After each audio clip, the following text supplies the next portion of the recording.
Welcome back to The Remote Life. My name is Han Talbot, also known as Han Meets World, and today I want to chat about a few not so sexy realities of what it means to live a remote lifestyle and tourism. If you're new here, I've been running the Remote Life podcast since 2021, and we've covered everything from finding a remote job to different ways people are living and working remotely, dating, property investment, and all the juicy conversations in between. We've also got so many different conversations coming up. So I just wanted to quickly pop in and talk about some stuff that I've noticed for myself in this space. A quick trigger warning, I guess, that this episode's going to be a bit more vulnerable and perhaps go into some deeper conversation than you might be comfortable with. So if you're not feeling up to that kind of an episode today, then I invite you to pause right now and come back when you are, or we'll see you in the next one. But if you feel like sticking around, then grab a coffee, a tea, or something stronger, and let's get started. It's funny, if you've ever tried to start a platform yourself, you'll probably know that it is one of the most interesting, that's air quote interesting, because, oh my goodness, it can be frustrating as heck at times. But it's also one of the most rewarding and incredible things you do for yourself. When I first started this podcast, you would never have caught me recording an episode by myself. I'd have been like, no, I don't have the authority to talk on these things. Who am I to be listened to? Or like, do you know what I mean? I had all these sort of self-doubt, self-sabotaging thoughts. Whereas now, what is it? Maybe 3, maybe 4 years in at this point to living and working remotely full time. And I'm like, I'm gonna come in. It's been a little bit of a while since I posted an episode. And I actually want to just sort of do a little bit of a reintroduction to the podcast itself after having a few months where honestly I got sick, life got too busy, travel happened, and it was all the things that actually made sense to talk about in this episode. So yeah, first of all, the podcast is still going to be about remote life. I've always been very specific. This is a remote lifestyle podcast because it is for people who may have a remote job and live in a city of their preference full time. It might be for the family that works, stays in a place for 3 months and then moves on, or 6 months and then moves on, and both, or a parent or both parents or whoever the family, they work a remote job. Or it might be somebody who is the traditional digital nomad that is living and working remotely while traveling full time. So yeah, the podcast is not really going to change, but in my head, I guess perhaps I'd like to start talking about more in depth about some of these topics, especially like as we see more and more people starting to enter the space. We're starting to see more podcasts popping up around this. And yeah, so I just wanted to share this. For me is also an episode to share about the sort of different view take and direction that I would also like to start taking the podcast. We're going to answer some more conversations in depth. We're going to dive into topics a bit more deeply and just to generally open up the conversation a lot more for people. On the surface, it might seem like things aren't necessarily changing, but for me as a person who's running this podcast, it feels like I kind of am taking it in a slightly new direction. But as always, if there's any topics that you would like to see, because this episode itself actually came up out of a few conversations that I've had with people and some DMs. Honestly, this podcast started from DMs. So if there's ever anything that you want to hear more about, please do share and let's continue this remote life journey together. But yeah, I guess for me, this podcast came up because I noticed a few things that come up in mainstream media, a few things that I see online, a few things that I get in my DMs, coupled with my own experience that I feel like perhaps could be talked about more. So the first thing that I feel that comes up, and if you've been following me on Instagram, you'll know that I just took a couple months to really just sort of be by myself, because one thing that we don't really talk about necessarily, and I guess maybe you do when you're traveling, but not so much in the remote life and digital nomad lifestyle, is that when you take this thing on seriously, there is an identity shift, honestly. And if you've ever started a business, if you've ever gone freelance, you'll probably know what I mean by that. If you've ever moved country before, you'll probably know what I mean by that. But there are a lot of different identity shifts that I feel like you had to learn to let go of and create anew. So, for example, I had to sort of let go of the trajectory that I was on pre-pandemic, for example, to where I'm at now with like what I've created for myself in the industry and just what it means to be in your 30s and living the lifestyle that we're living versus what we kind of brought up with living, and what it is that I want to see from the industry next. And not to say I'm trying to take on a whole industry here, but you know what I mean? Just what I want to see next in my business and how that could contribute to the industry in that respect. And what I didn't really realize up until December, and it was actually triggered by loss, a real loss, was that I hadn't taken the time to grieve that identity. And it might seem silly to sound like, oh, what do you mean grieve an identity? Like, what do you mean? And I really take the time to sort of be like, no, this chapter of my life is over. And some people aren't going to like that. Some friends have kind of exited my life because they weren't happy with who I was becoming. I thought I was going to be living this particular way when I was 30 something, according to what my societal norms had told me that I would be wanting. And even down to like just some stuff that happened because of the pandemic. Like, we don't talk enough about how the pandemic was also a massive thing for us. Like, it really did have a massive impact on our identities and who we thought we would be during those years.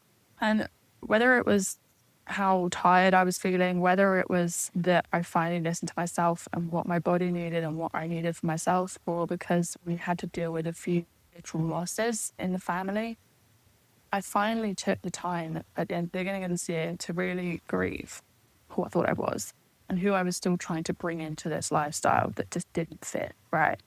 And I think that's the first thing. After you figure out why it is that you want to live this remote lifestyle, there needs to be this understanding that you're probably going to, at some point, grieve. Like, who am I going to be leaving behind within myself? Who am I leaving behind? As well as who could I be potentially leaving people behind? And again, that's not to say you're moving forward, they're not, and all the rest of it. But ultimately, I feel like I've had to deal with a few literal losses in the last couple of years that you may have noticed through my content, and you may not, or if you have, and we've had conversations, whatnot. But also the way that people are around you as you start building this lifestyle of your dreams doesn't get talked about enough. Like, some people I'm very grateful. Some people kind of fell away and I've not spoken to. Some people I've had to literally block. Some people have come back 2 years later and we've connected in an even stronger way than before, right?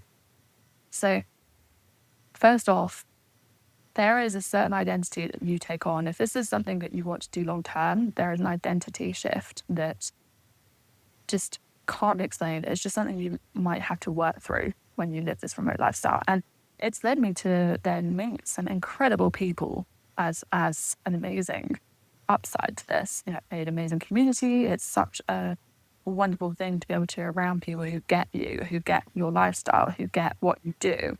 And you can just talk about similar things as though you were around a group of friends, like in a regular 9-to-5 job, or your tin over the water cooler or whatever it is. So there is that amazing upside. But I feel like we don't talk enough about the fact that you actually almost need to take some time to grieve who you thought you maybe once were and who other people maybe thought you once were.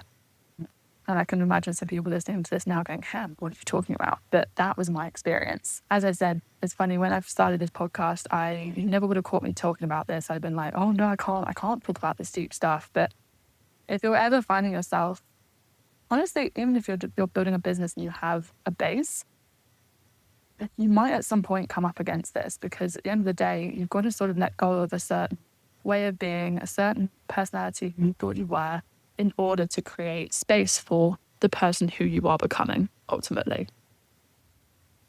So yeah, that's the first thing, I guess. And it took me a bit longer than I should have done, but yeah, sometimes you just need to be literally slapped in the face by the universe and then forced to take a look at things. And I love self-development, by the way. I love journaling. I've got my amazing accountability partner, Nina, who's also been on the podcast. But sometimes you just aren't seeing some of the stuff that is deepest. And so, yeah, for me, that was at the end of this year where I was like, I've never been so sick in my life.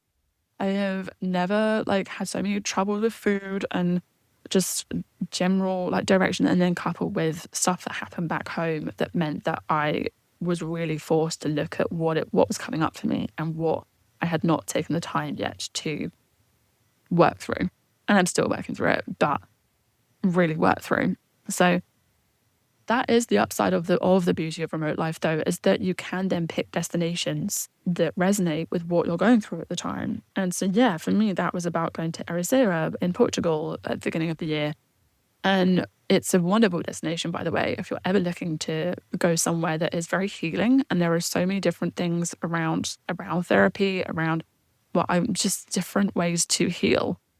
It's a fantastic place to go. And it felt like when I went there, I stayed in this co-living where it felt like we were all kind of coming to a place where we were stopping and dealing with what we wanted to deal with. And it was honestly a really amazing, safe space to be around. So that's another thing. I feel like I've been asked so many times over the last however many years now, what are the best destinations for digital nomads? And for me, I will always come back to this, and it frustrates certain people, but I pick destinations based off of what I need at the time, which is a very privileged thing to say, but it's the truth. I pick destinations based off of what I am needing and what I'm craving at the time.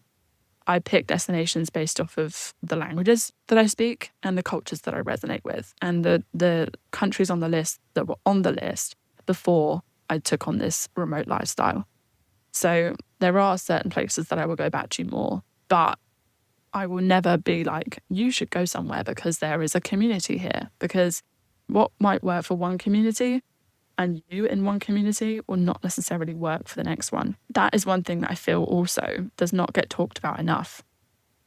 And it's having an impact. The same 5 to 10 places are being literally like broken record posted online as the top 10 places you have to go as digital nomad. It's not only actually disempowering, quite frankly, dare I say, disempowering to people who want to take on the remote lifestyle, but it's also disempowering local communities. Like, I nearly went back to Bali at the end of last year because I was like, oh, I really want to be around some creative energy. And it's been like 5 or 6 years since I've been there. And then I saw this news piece where they were talking about the fact that they're putting in an elevator in Nusa Penida, which people have been unalived from getting swept up in the current at this beach. And you're putting in an elevator into this island right now because people don't want to do the trek down.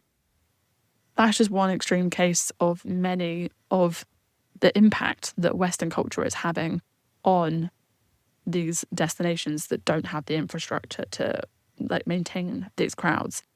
And for anyone who's ever listened to a talk of mine about mindful content creation, you'll know that I say about the fact that we need to have more conversations around going to places and finding your own story. Find your own story. Stop going for the same 5 to 10 places. Like, don't get me wrong, these places are beautiful and the ones I've been to I've loved, but there is such a bigger world out there to explore.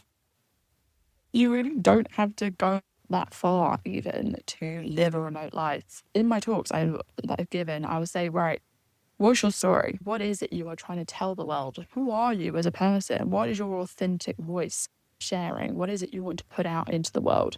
And I just feel like there needs to be more conversation from the remote lifestyle industries and spaces around what it means to pick a destination that actually is for you and not simply pushing the sexiest looking destination at the time that has been in, I don't know, Condé Nast or whatever, like for the last 10 years. Can we start being more about championing destinations that are not necessarily on these lists that come up every year?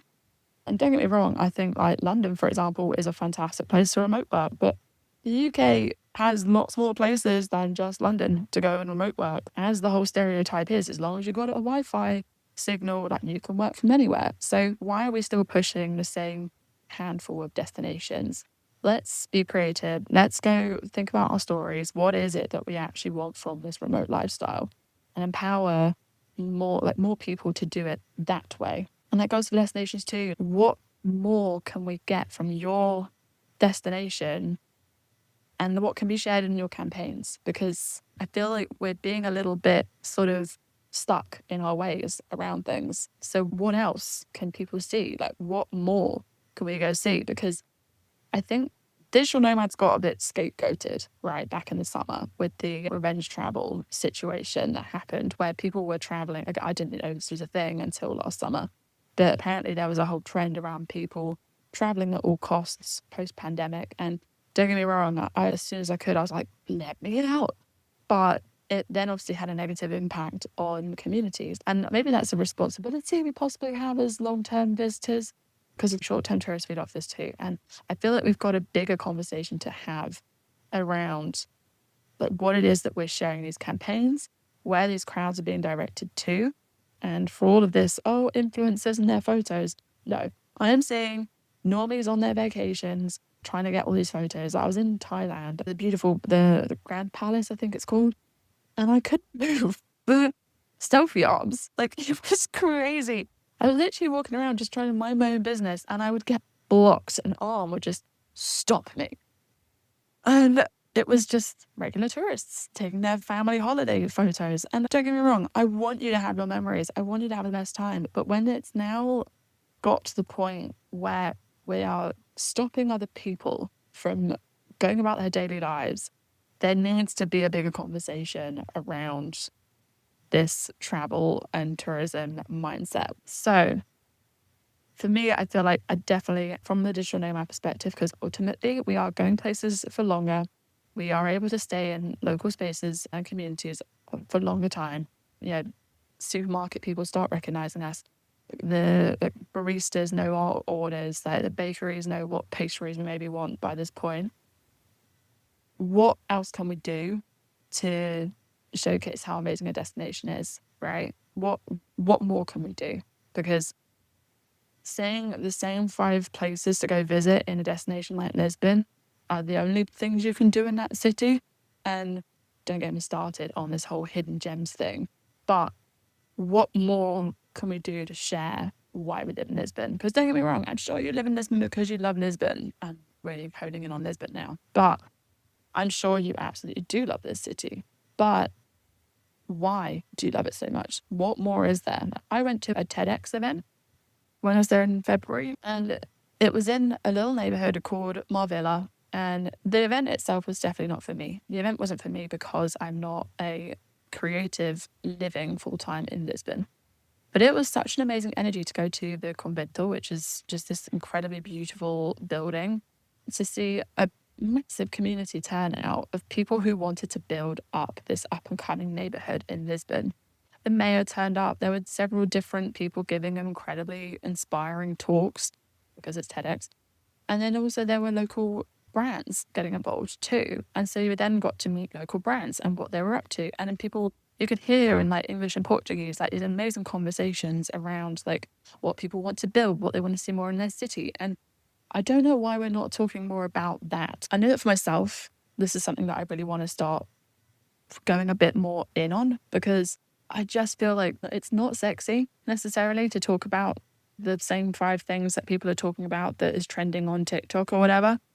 However, I know for myself, I fell in love with travel as a child because I could string my first couple of words of Spanish together, and I felt like I really connected with Spain as a country. I lived in Spain for a couple of years as a child, and I really feel like part of that culture for me is like going home, because living there long term, it gets kind of integrated into your DNA, as it were, Like it starts becoming a part of who you are. Even when I study abroad, it was not always easy, but Brazilian culture still feels a part of who I am as a person, because it was my day to day every day.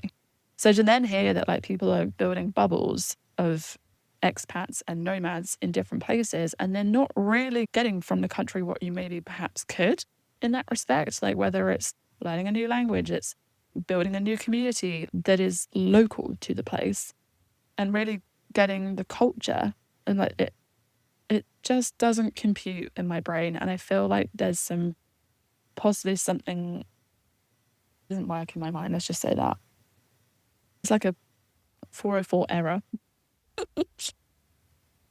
And also, as much as I'm really starting to enjoy the benefits of having AI for my business, let's not even get started on AI generated content that is just the same stuff that is being sort of not repurposed because there's no opinion behind it. But also there's a responsibility, I feel, if you're going to start a platform, if you're going to start a personal brand, and you're only going to regurgitate what has been said for the last 5 to 10 years about different destinations, starting a digital nomad life, whatever it is, please find a new thought. Like, come have a consultation with me. I do consultations on this exact thing. Please come and discover your story with me so that we can start really creating fresh content and actually start building something meaningful. I'm getting really passionate now and I keep losing my trail of thought. So let's just dive straight into the next thing, which is when it comes to destinations, what is next for me? I'm in Albania currently. I'm heading back to the UK for a couple of months, might be longer, I'm not sure. And it's funny, a part of my brain was like, am I failing by going back home? Like, what? Because if you've actually been following my content for the last 3 years, I've actually been back to the UK several times for work, for events, for my family. And that was a big part of why I picked the destinations I did up until this point. I knew for myself that I wanted to be home if I needed to be. And there's been a couple of times that I'm so grateful I listened to my gut and went home when I did. And now it's a different kind of listening to my gut. I'm listening to my gut and going home. But it's because there is some stuff that I really want to push forward next. I've had this really nice time to get to know some other destinations well, but I really want to focus on and hone in on the destinations that I feel like are something I have a bit more of an authority to speak on, and also that resonate more with me and are not just sort of following possible trends before. Because I'm slightly guilty of it too. I want, there's a community there. Maybe I can slot in here, or there's an event that might be nice here, so maybe I'll go. And I know that for myself, I want to be more purposeful and mindful in how I select my next moves. So it doesn't feel like I'm going backwards. It did for a bit, but it doesn't now. I've looked at my goals, what matters to me, what is it that I want and what I want to see more of in the space next. So stay tuned. But it doesn't feel like I'm going back, and I don't feel like I'm going back because of a return to office mandate or anything else that seems to be another thing that, that every 6 months the mainstream media likes to go, people must come back to the office. I'm not necessarily interested in going back to an office right now. If something comes up, I'm open to it. However, for me, this is about right now, the best place for me to be right now is to be back in the UK for several different things that I'm really looking forward to getting on top of. And I want to also just put it out there that if you have ever felt like, oh no, I can't possibly go home because that would be failing. I said I would do this and da. Give yourself permission. Trust me, the amount of times that I thought I was failing by coming back and it's actually turned out to be the best decision at the time, you just can't describe that feeling of relief. So I'm looking forward to the next step. If you're in London or if you're in the UK in general, let's meet up. Let's say hi. I've got the Remote Creatives next co-working session in London, which will be at the end of April on the 30th. Definitely go to the meetup and sign up, where I'll share more details.